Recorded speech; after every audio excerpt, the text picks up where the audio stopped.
Hi there. I'm Pastor Denise Haskins. I am so glad to have you join me today, Friday, December 11th, for our daily Advent devotional. So, as we begin today, let's take a look at our Advent calendar. And I pull open the drawer. I try to avoid the chocolate for the moment and instead pull out our Bible verse. And here it says Philippians 4, verses 11 and 12. Ooh, we've got two Bible verses today. So let's take a look at what this has to say. Not that I am referring to being in need, for I have learned to be content with whatever I have. I know what it is to have little, and I know what it is to have plenty. In any and all circumstances, I have learned the secret of being well fed and of going hungry, of having plenty and of being in need. Well, I love these verses from Paul, but it'll be interesting to see how they relate to our devotional today.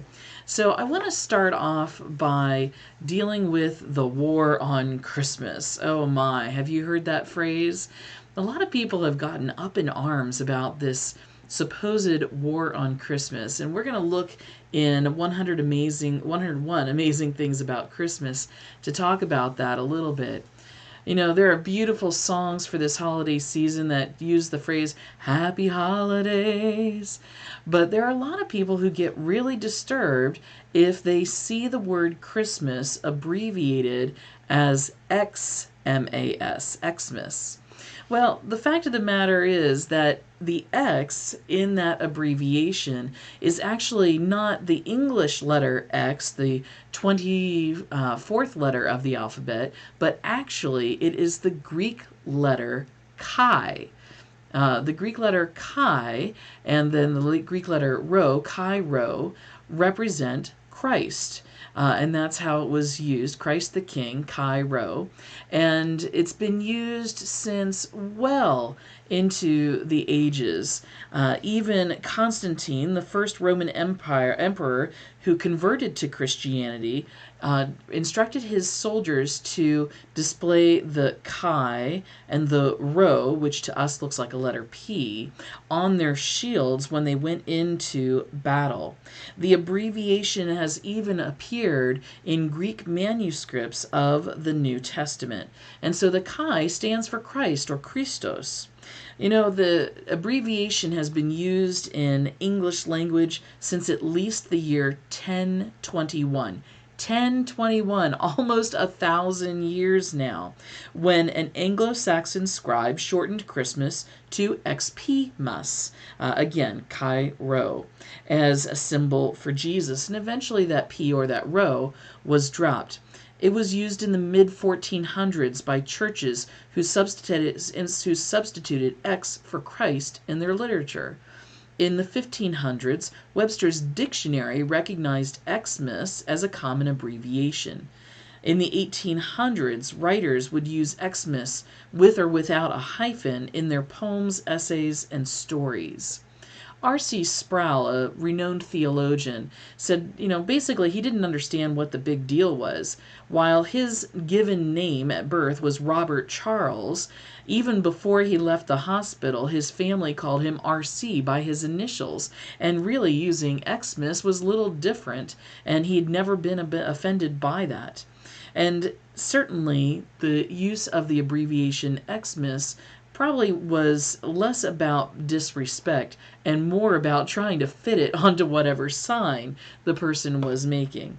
So perhaps the next time you hear or think to yourself the protest, let's put the Christ back in Christmas, we can remind them that Christ has always been in Christmas and Christ always will be.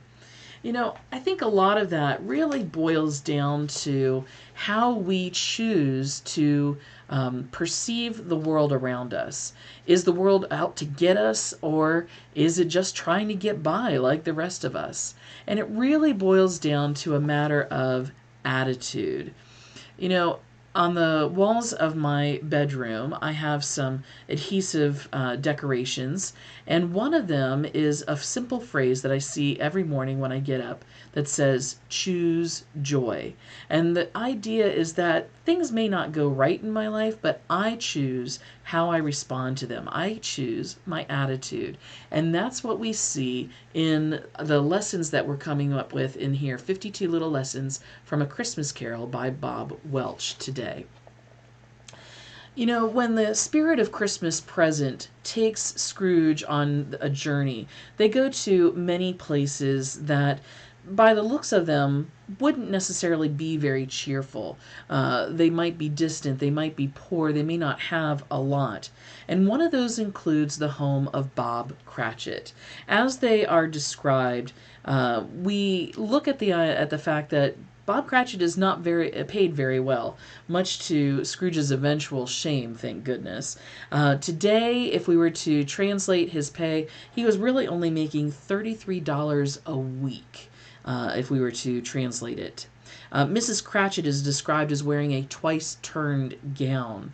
The family lives in a 4-room house with 6 children. When the daughter Martha arrives late, Mrs. Cratchit kisses her a dozen times, and we see this shift as they are described about their poverty to instead the wealth of their relationships. When the conversation rolls around to the Christmas goose, the children get absolutely giddy. When Bob proposes a toast at dinner's end, all raise their glasses without hesitation, to which he says, "A Merry Christmas to us all, my dears." And then that famous line from Tiny Tim, "God bless us, everyone." From Tiny Tim, who is suffering from a life-threatening disease and has to use a crutch because of a bad leg, he still calls upon God's blessing. The family doesn't have much. They're described as not a handsome family. They were not well dressed. Their shoes were far from being waterproof. Their clothes were scanty, but they were happy, grateful, pleased with one another, and contented with the time. Do we choose that kind of attitude ourselves in our daily lives? Do we choose to look for the best, to be thankful for the things that we do have? Or do we focus on the things that we don't get to have? Maybe that item that we really want that's out of our price range. Or maybe we have to pay a bill or give a gift to someone else when we really would like to hoard that for ourselves in some way. And I think more telling than anything is our attitude about this pandemic. You know, I understand missing family, missing the traditions that we're so accustomed to, especially in this particular season of the holiday. There's nothing more that I love to do than to sing with the choir, to sing robustly in church and hear all the voices come together. There's nothing greater than gathering with a large group of family and friends and oohing and aahing over all the Christmas gifts. There are a lot of traditions that I miss this year, but they're simply too dangerous for us to follow through on during a global pandemic when COVID-19 is literally piling up the bodies, unfortunately, in this year, even here in Clearfield. But we can go into it with an attitude of, oh, woe is me, and how much I've been put upon. Or we can go into it with an attitude of gratefulness for what we do have. Again, Philippians 4, verses 11 and 12, Paul contends that he's not saying, it's not because I'm not in need, but rather I've learned to be content regardless of my circumstances. Because I know what it means to be in need, I know what it means to have plenty. And I've learned the secret of being content in any and every situation. And that is to find the peace and the satisfaction in God. You know, it doesn't come easily, and it doesn't come to even those who do have everything that they want and can do whatever they want.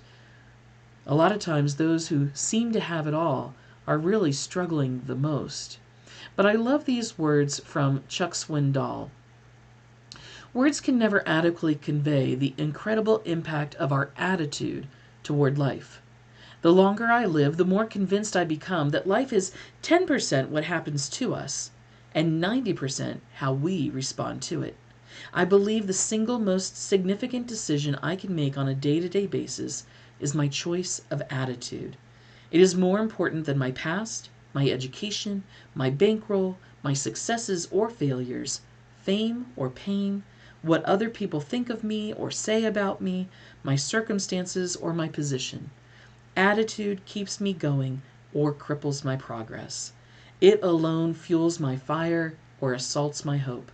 When my attitudes are right, there's no barrier too high, no valley too deep, no dream too extreme, no challenge too great for me. If you don't believe that, just ask the Cratchits. Have a great holiday.